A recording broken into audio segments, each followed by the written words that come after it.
kegravitian semesta Newton menyatakan bahawa daya graviti antara dua jasad adalah berkadar terus dengan hasil darab jisim kedua-dua jasad dan berkadar songsang dengan kuasa dua jarak di antara pusat dua jasad tersebut, dan boleh ditakrifkan sebagai F sama dengan Gm1 M2 bahagi R kuasa 2. Dan F dikatakan daya graviti antara dua jasad, G merupakan pemalar kegravitian, M1 merupakan jisim jasad pertama, M2 merupakan jisim jasad kedua, dan R merupakan jarak di antara pusat jasad pertama dengan pusat jasad kedua. Daya graviti dikenali sebagai daya semesta kerana daya graviti bertindak antara mana-mana dua jasad dalam alam semesta. Walaupun daya graviti merupakan daya semesta, dua orang di permukaan bumi tidak akan merasai kesan daya graviti antara satu sama lain. Hal ini kerana daya graviti antara dua jasad berjisim kecil mempunyai magnitud yang sangat kecil. Contohnya, dua orang yang masing-masing berjisim 50 kg dan 70 kg hanya mengalami daya graviti sebanyak 2.3 darab 10 kuasa negatif 7 Newton jika mereka berdiri sejauh 1 meter dari satu sama lain. Raja 3.3 menunjukkan daya graviti antara matahari, bumi dengan bulan. Bagaimanakah daya graviti antara dua jasad dapat diterangkan?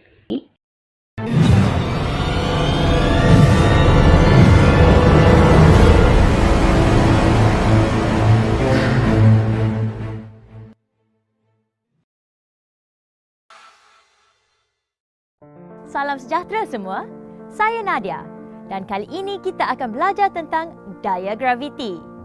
Semua objek di sekeliling kita ditarik ke arah pusat bumi oleh satu daya yang dikenali sebagai daya tarikan graviti bumi.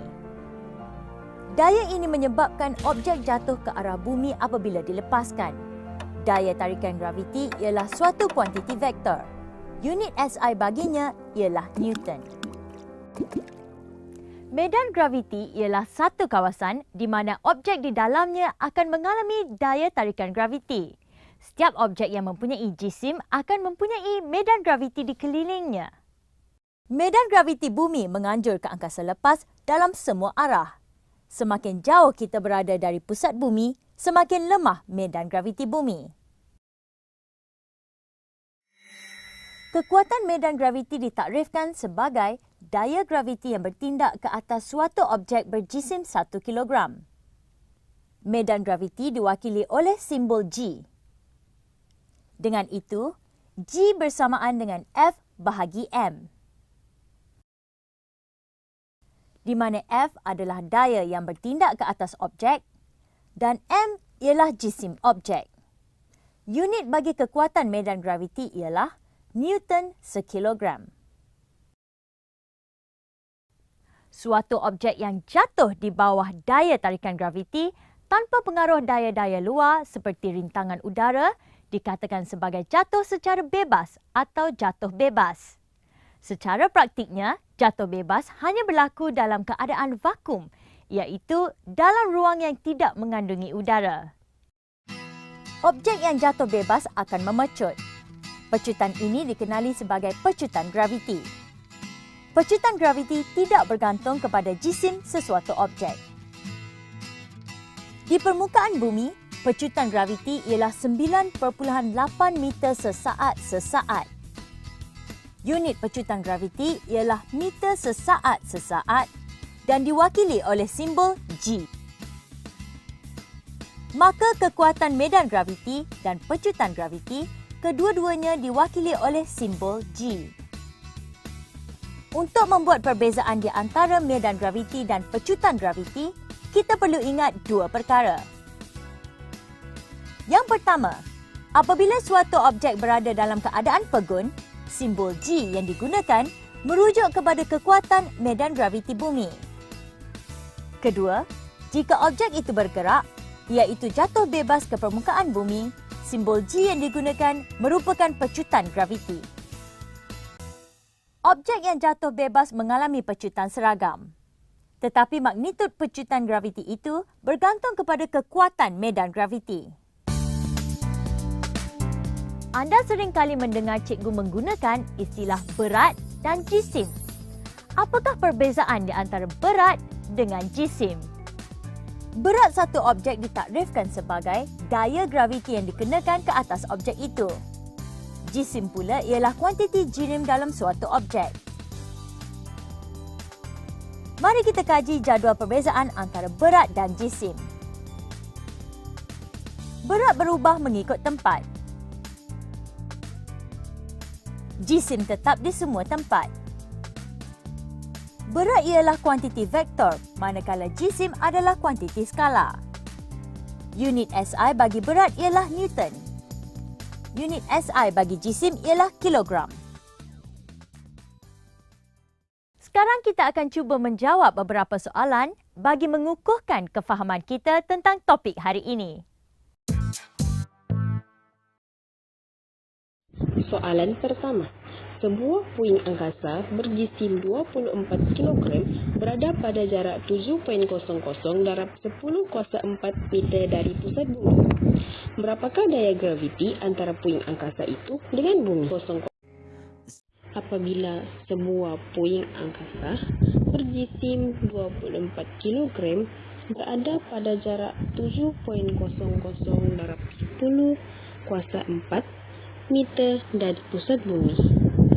Daya graviti antara puing angkasa itu dengan bumi dapat dikira dengan menggunakan rumus F sama dengan Gm1 M2 per R kuasa 2 dikira. Smell of your perfume is floating down the stairs. You're fixing up your hair like you do.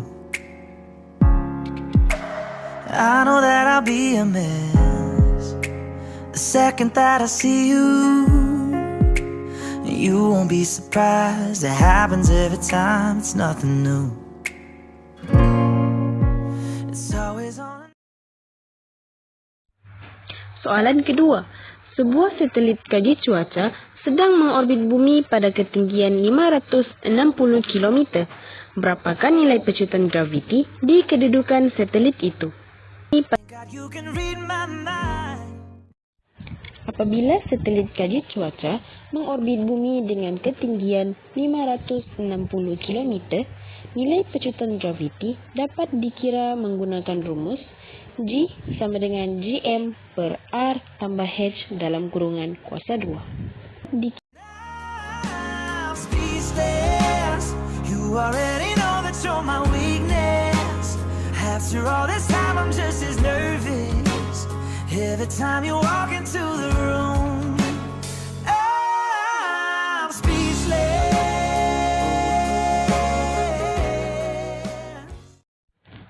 Soalan ketiga.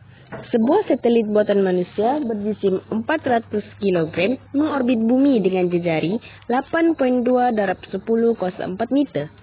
Laju linear satelit itu ialah 6.96 darab 10 kuasa 3 meter sesaat. Berapakah daya memusat yang bertindak ke atas satelit itu? Apabila satelit buatan manusia berjisim 400 kg mengorbit bumi dengan jejari 8.2 darab 10 kuasa 4 meter dengan menggunakan laju linear 6.96 darab 10 meter sesaat, daya memusat yang bertindak ke atas satelit itu dapat dikira menggunakan rumus F sama dengan mv2 bahagi R. Walk into the room. I'm speechless. Yeah, baby.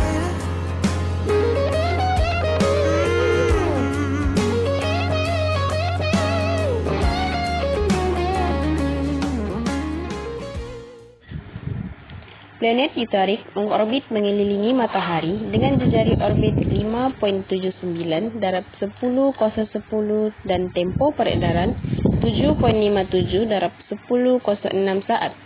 Hitung jisim matahari Standing there in that dress, girl, it ain't a secret, 'cause watching you is all that I can do. Oh,